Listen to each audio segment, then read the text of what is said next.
Hello mga kabayan, kamusta po kayo? Magandang buhay. Welcome po muli sa aking YouTube channel, Analisa Reality Vlog.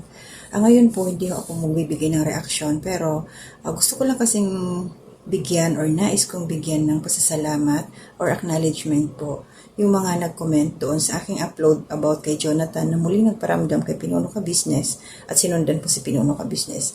Kasi marami pong nag-comment doon at nagpapasalamat po ako sa inyo sa paraan na aking makakaya. Kaya isa shoutout ko po kayo at pasasalamatan, babasahin ko po ang inyong mga comment at kung kailangan ko pang ibigay ang aking opinion patungkol doon ay magbibigay po ako. So maraming salamat po sa patuloy na suporta niyo sa amin. And please, tuloy-tuloy po support natin ang mga ka-business official, ka-business family and Papa Dins TV. And shout out po sa aking mga kasama mga reactors. Pa-support na rin po Anime Reactors TV, Taong Gala, Kalingap Turak, Ma'am Blair's Channel, Alminda Mix Vlog, and Katangay PLC. And also shout out po sa anim na kagwangs na mayroon na mga YouTube channel. Sila po ay si Kagwang Inte Official, Kagwang Buknoy Official, Kagwang Bay Papaya Official, and sila Kagwang Burnok Official, Kagwang Bugi Official, and Kagwang Bung Official. So, to my silent viewers, thank you sa inyo. To my new subscribers, salamat din po. Din yung patuloy na nariyan, nagla-like, nagko-comment, at saka nag-share. Maraming salamat po. So ngayon, ito acknowledge ko po ang comment nyo, ma'am. Lahat po na nandyan sa aking comment section nung nag-upload po ako kay Pinuno Ka Business. At salamat talaga sa mga nag-engage. So ito po, ma'am, thank you. Ma'am Sara, salamat po sa papuso ninyo. And shout out din po kay Ma'am Carolina Dumapia. Salamat din po sa dami ng puso. Salamat po. Then kay Ma'am Monica Jimenez. So meron po siyang comment dito. Babasahin ko po. Sabi niya, iyon ang gusto nilang buhay.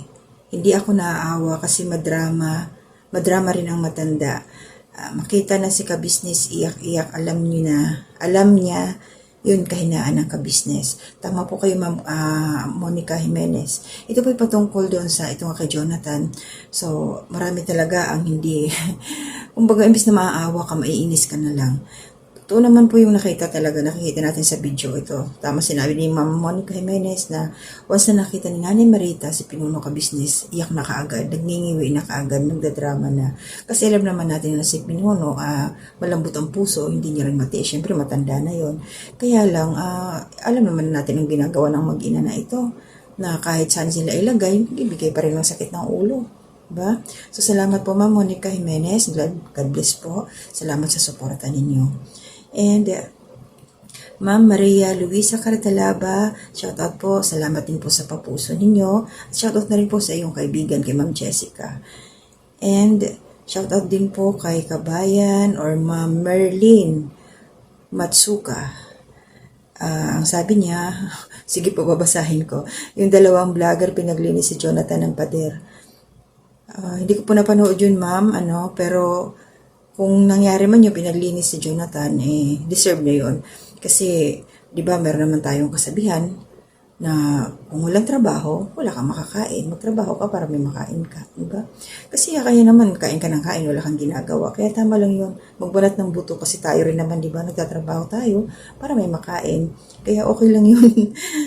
Deserve ni Jonathan. Dapat lang talaga. Kasi nasanay siya yung Pinuno Ka Business na kakaroon siya ng 5,000 dati. Kumbaga hindi nauunat yung mga ugat-ugat niya. Nasanay na lang na nakalahad yung palad, aabutan. Kunting kilos, yun na, tapos na. Kain lang siya. Kaya gusto niya yung, gusto niya maging kapwa, yung easy lang yung buhay. Tamad, yun. Salamat po ma'am sa iyong comment, no. And of course, thank you din sa comment nyo, Kabayan or Ma'am, Ate Ems. At M-Scores, kumusta po kayo? Basahin ko po yung comment ninyo. Maraming salamat po sa pag-i-engage ninyo sa aking mga ginagawang reaction. Sabi niya, tama po kayo, Ma'am Analisa. Huwag na po kayo mag-Ma'am, Ate Ems.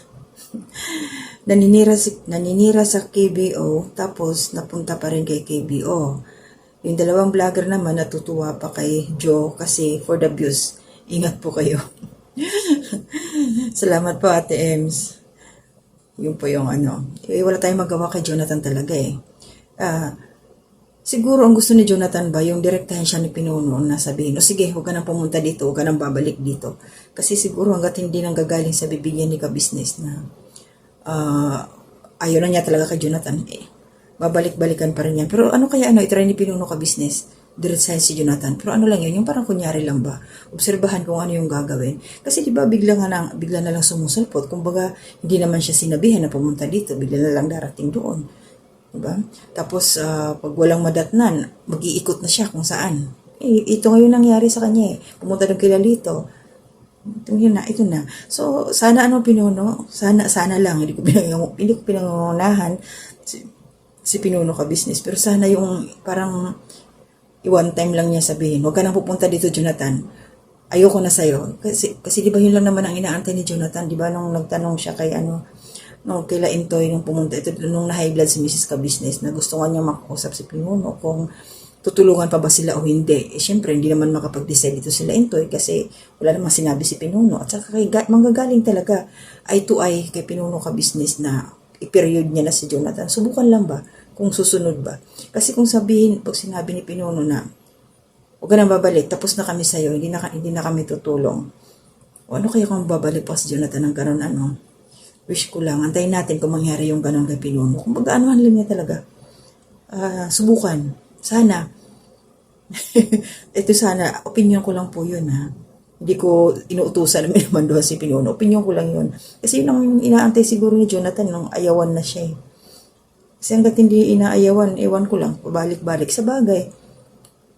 Sa bagay, din alala ko nung pumunta kay Lalito, hindi naman siya pinapunta rin doon. Basta na lang sumulpot. Diba? So ito, salamat po ma'am, Ate M, salamat po sa iyong comment. And shoutout din po kay kabayan si Pascual. Kabayan, ito po yung iyong komento. Babasahin ko po. Mapagpalang araw, ma'am Annalisa. Kabayan na lang po. Dito sa lahat po ng mga nagsusubscribe sa aking YouTube channel, mas komportable po ako kung tatawagin niya akong kabayan. Kasi ibig sabihin po ng kabayan, kababayan. Yun po. At saka doon din po ako nasanay, kabayan. Kabayan na lang po tawag niyo sa akin, sa lahat po.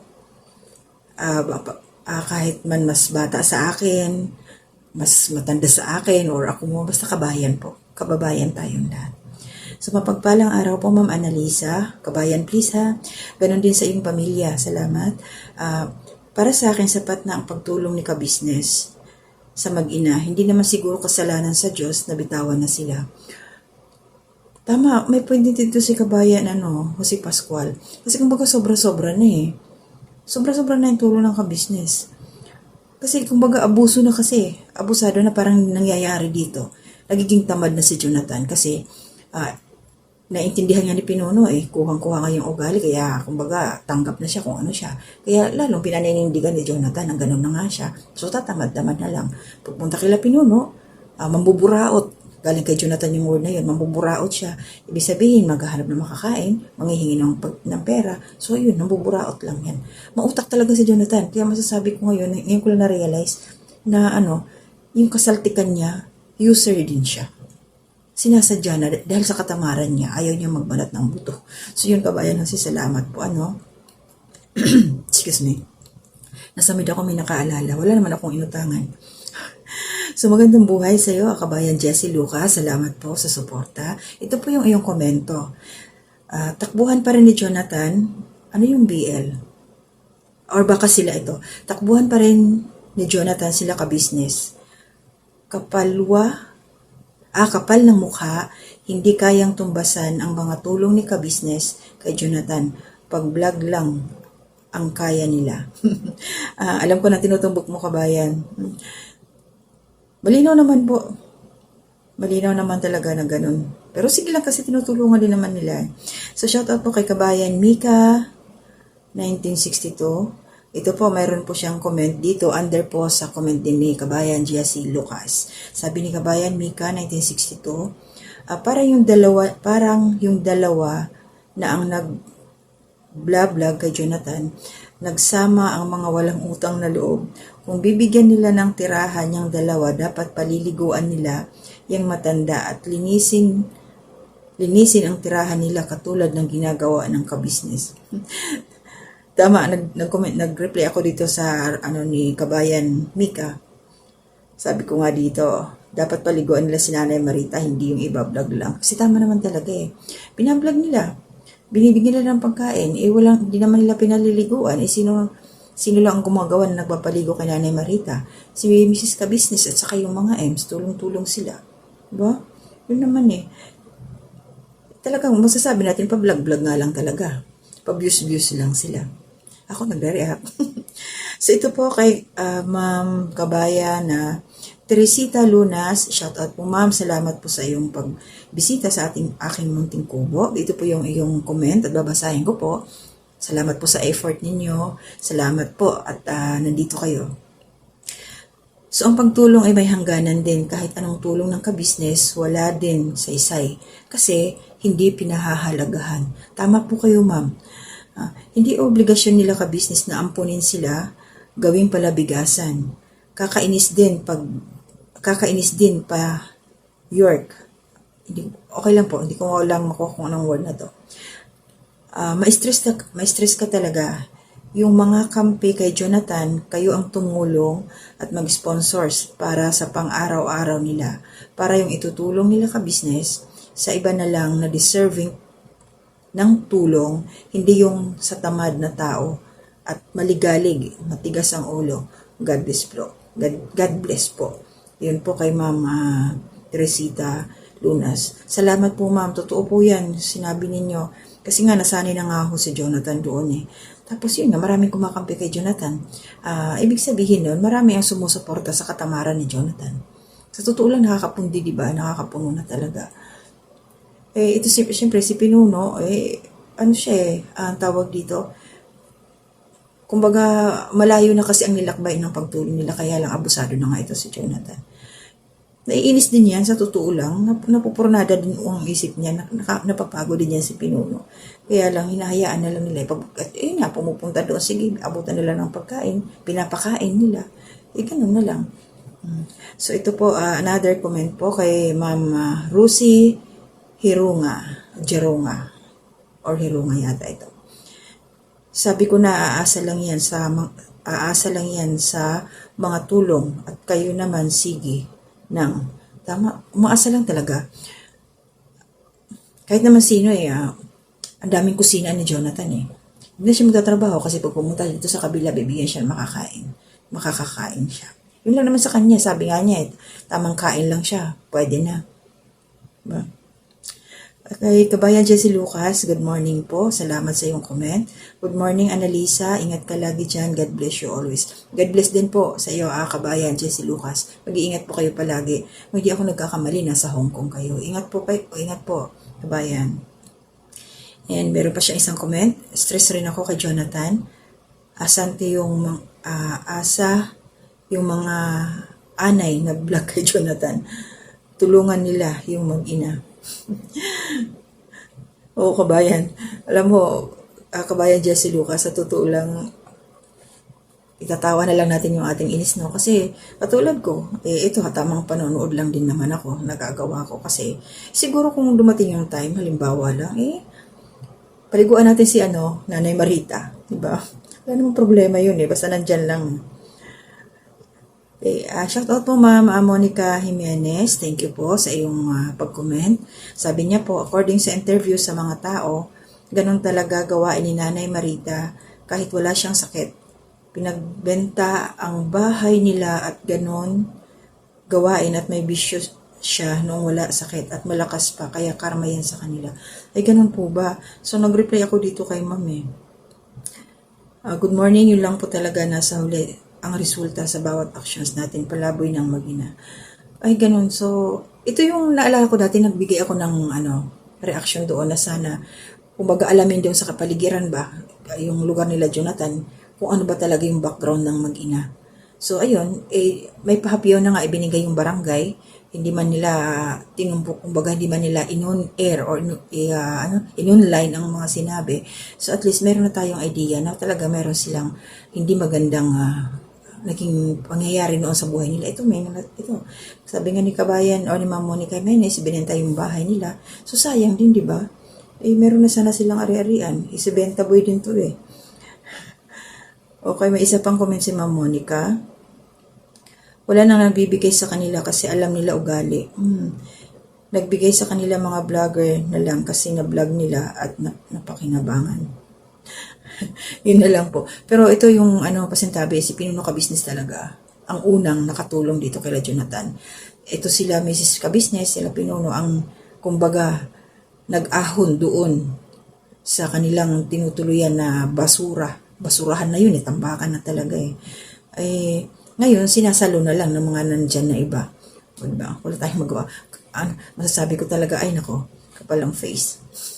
Pero kailan yung tulong din naman yun Shoutout po kay Ma'am Best Friend Italy. Sabi po niya, Ma'am, salamat po pala sa iyong suporta. Salamat po sa pagbisita sa aking munting kubo. Alam ko nariyan ho kayo palagi. Hindi man kayo makapag-comment, isa po kayo sa mga silent viewers. So, salamat po. Ina-appreciate ko po ngayon at ina-acknowledge na nagbigay ko kayo ng komento dito sa aking upload na 2 days ago na po. Hayaan na muna kasi binablog nila Reggie at Buddy. Nang malaman niya kung sino ang nakakabuti sa kanya, ginagamit ni Jonathan, nanay niya at Buddy at Reggie, kunin nila kung gusto nila. Pag may sakit na nanay niya, diyan na niya malalaman ang hirap. Si Ka-Business Consentidor, tiisin nila muna, wag bigyan ng anuman. Sorry. Okay lang po ma'am, naintindihan ko po kayo. Siguro, hindi naman sa Consentidor, naawa lang po talaga.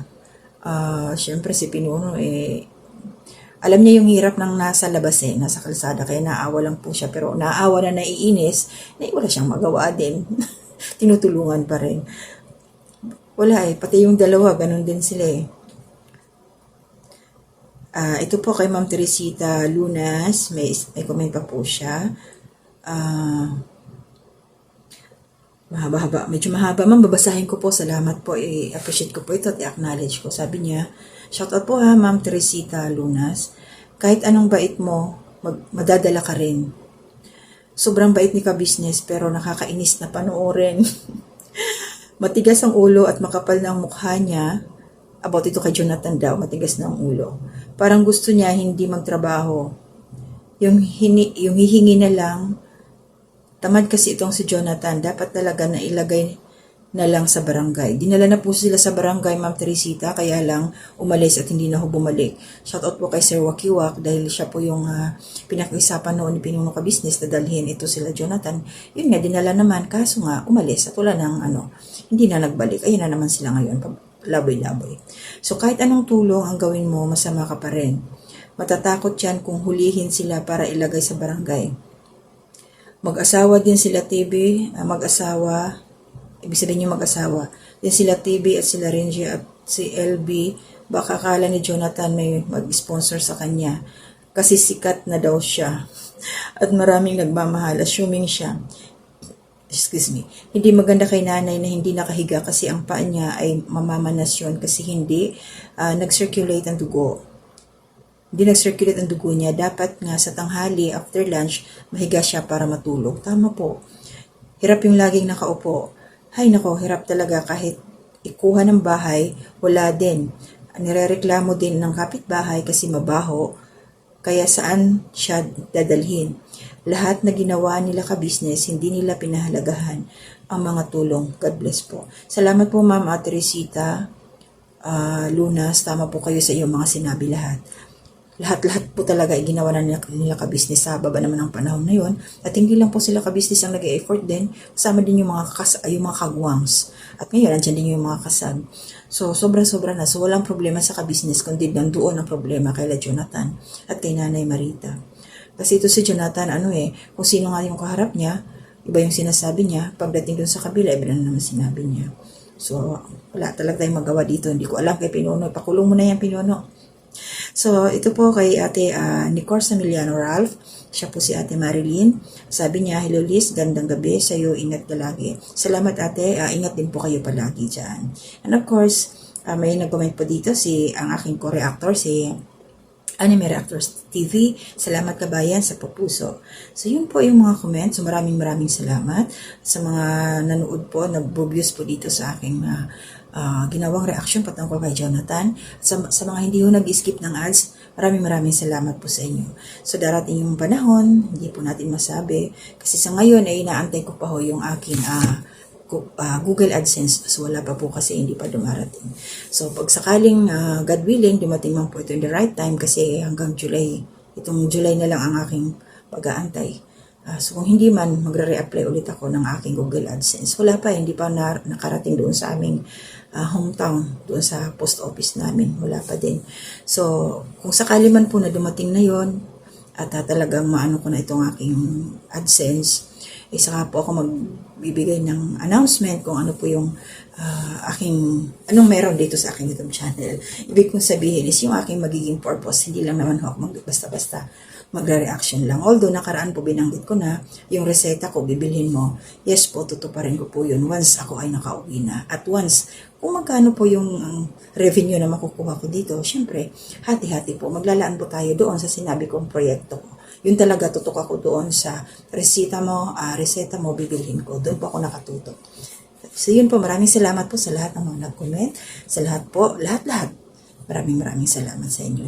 At yung ating pong Pinuno Ka Business, meron po silang online store. Supportin po natin kasi makakatulong po yun sa mga susunod pang mga project nila. Doon sa nais nilang tulungan ng mga kapwa natin higit na nangangailangan. So mag-iingat po tayong lahat.